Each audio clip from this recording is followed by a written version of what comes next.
Frontszínház viszonylag későn, 1917 áprilisában indult az első turnéjára.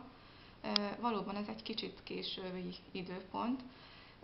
A korabeli újságok ezt azzal magyarázzák, hogy a hadvezetésnek időre volt szüksége, hogy kiépítse a megfelelő infrastruktúrát a frontvonalakban. Arra is van adat, hogy például mozit állítottak fel az úgynevezett pihenőtáborokba, és a mozi után kicsit nehezebb volt megszervezni egy igazi élő színészekből álló társulatot.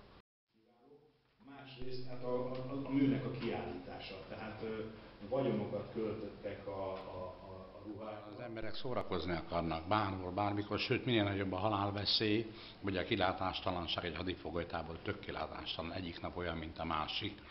A front ugyanez, de ott még ráadásul ott a halál félelem és a halálveszély is, hát nyilvánvaló, hogy valami szórakozást keresnek.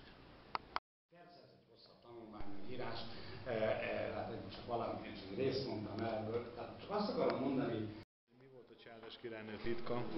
Valószínű, hogy egymást gerjesztik ezek a bemutatók. Tehát amikor a bécsi bemutató sikerrel követi a berlini, akkor a budapesti közönség se maradhat el a nagy metropoliszok publikuma mögött.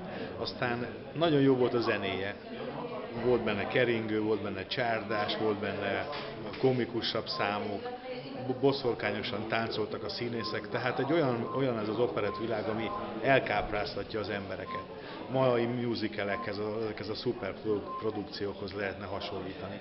És hát Böthi László, a Királyszínház igazgatója, aki bemutatta ezt a művet, arra törekedett, hogy úgy távozzon a közönség, hogy ilyet még nem látott. És valóban ilyen bemutató még nem volt a Királyszínházban, ahol az utolsó statiszta ruhájára is vagyonokat költöttek.